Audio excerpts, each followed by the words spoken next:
बिस्मिल्लाहिर्रहमानिर्रहीम। अस्सलाम वालेकुम एवरीवन। उम्मीद है आप सब खैरियत से होंगे। आज का जो हमारा टॉपिक है वो है जिस्मानी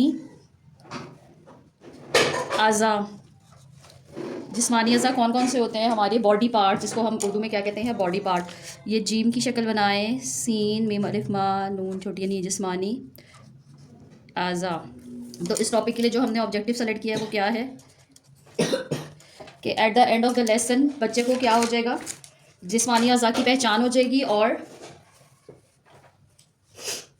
हर उसका बुनियादी काम जो है वो बता सकेगा।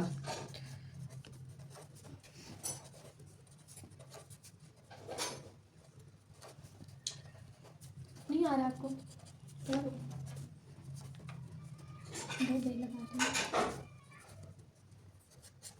तो चलें इसके नाम स्टार्ट करते हैं। यहाँ पे जो है वो हम जिस्मानी अज़ा के नाम लिखना स्टार्ट करते हैं।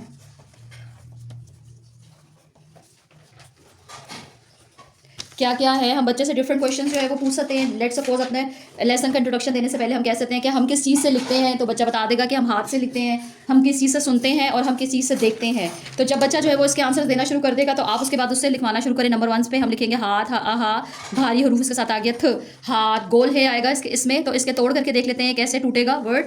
ह गोल ह के साथ अलिफ और ये जो है वो भारी हरूफ इसके साथ आ गया हाथ हाथ। अगला देखते हैं, उससे पूछेंगे आपको आवाज़ आ रही है, हमें किस चीज़ से आवाज़ आती है।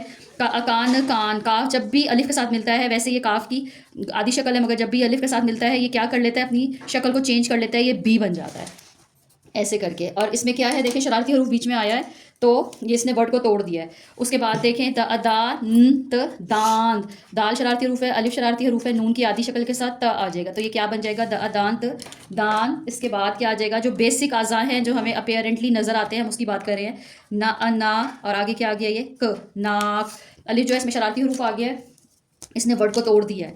आगे देखिए आ न आ, और इधर क्या आ जाएगा ख, भारी हरूफ आंख। सबसे इंपॉर्टेंट जो जिस्म का अज़ा है वो क्या है, आंख। अली मद आ से शुरू हो रहा है, नून की आधी शक्ल और ये काफ और ये दो चश्मी है, ये क्या बन गया, आंख। नेक्स्ट देखें, किसके ऊपर खड़े होते हैं और हम चलते कैसे हैं, पाँव के ऊपर। पे की आधी शक्ल अलिफ, हमेशा हमजा जो है वो मुसव्वतों के ऊपर आता है और ये क्या हो गया, नून गुन्ना पाँव। और इसके बाद किससे हम बात करते हैं, कैसे बात करते हैं, तो ये किस क्या है, ज़बान, ज़बान ज़बान, ये ज़ है, ये बे की आधी शक्ल अलिफ और इसके साथ ये क्या आ गया, नून। इसमें अब हम क्या करेंगे, हम शरारती हरूफ जो है उसको एक दफ़ा सर्कल कर देते हैं ताकि पता हो कि इसने वर्ड को तोड़ दिया है। यहाँ पे ये शरारती हर्फ आ गया है, ये शरारती हर्फ है अलिफ और दाल, इसमें ये अलिफ है, इसमें अलिफ मद आ गया, अलिफ वाओ हमज़ा के साथ और ये अलिफ। तो ये सारे क्या है, ये शरारती हरूफ है जिसको हमने सर्कल कर दिया है। अब हम इनको रिपीट करने के लिए बच्चों से क्या करेंगे, इसके जुमले बनवाएंगे ताकि जो है वो उसकी रेपिटेशन बहुत ज़्यादा हो जाए। जब एक चीज़ की रेपिटेशन बहुत हो जाती है तो वो चीज़ हमारे लिए लर्न करना आसान हो जाती है। पहला क्या है, हाथ, हा के साथ हाथ। क्या करते हैं हम हाथ से, और कितने हाथ हैं आपके, मेरे 2 हाथ हैं। तो हमने किसका जुमला बनाया, हाथ का जुमला बनाया है। तो बच्चे से कहें कि कहाँ है हाथ, इसको ऐसे करके सर्कल कर ले या अंडरलाइन कर ले, तो इस तरह इसकी पता लग जाएगा कि इसकी रेपिटेशन हो गई है।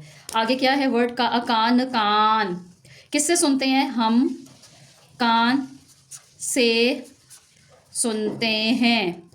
अब कान को हम क्या करेंगे, इसको अंडरलाइन कर लें या फिर सर्कल कर लें ताकि पता हो कि हम कान से सुनते हैं। और इसमें ये बसरी अल्फाज भी आ रहे हैं जो बार बार इस्तेमाल हो रहे हैं।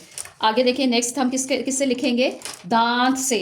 दांत क्यों इंपॉर्टेंट है हमारे लिए, क्योंकि अगर दांत ही नहीं होंगे तो हम खाना कैसे खाएंगे। तो हमें रोज़ दांत साफ़ करने चाहिए, या फिर मैं रोज़ दांत साफ करता, अगर लड़का है तो करता, लड़की है तो करती, और आगे क्या आ जाएगा, हूँ।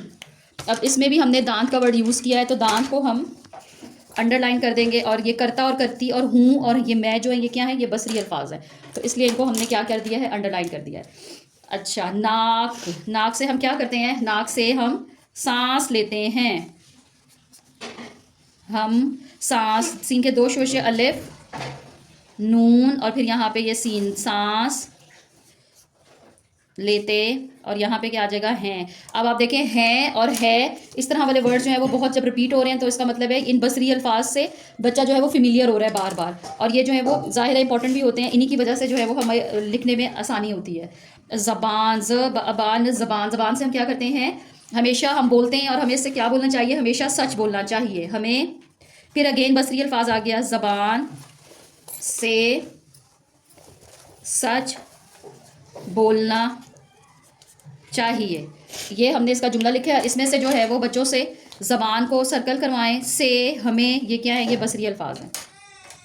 अब आगे देखें क्या है, पाऊँ, पा हमजा व ऊँ, और ये क्या है, नून गुन्ना, पाऊँ, पाऊँ रखने चाहिए, हमें पाँव साफ रखने चाहिए। और आगे क्या आ जाएगा, आँख, बहुत इंपॉर्टेंट है ये उस, और इसकी जो है हमें हिफाजत करनी चाहिए। अल्लाह ताला ने हमें आंखें दी हैं ताकि हम देख सकें। आँखों की हिफाजत करनी चाहिए।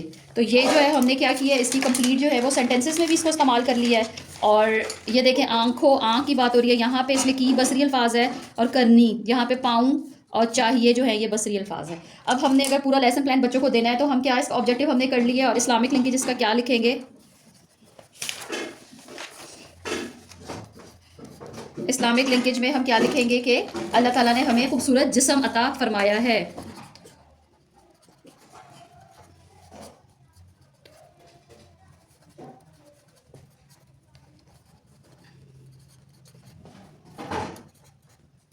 तो जब अल्लाह ताला ने हमें इतना खूबसूरत जिस्म अता फरमाया तो हमें क्या करना चाहिए, अल्हम्दुलिल्लाह अला कुल्ली हालिन कहना चाहिए।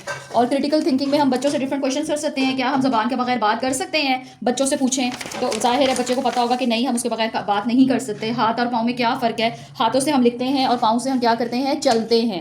तो ये जो है वो आज का हमारा लेसन था।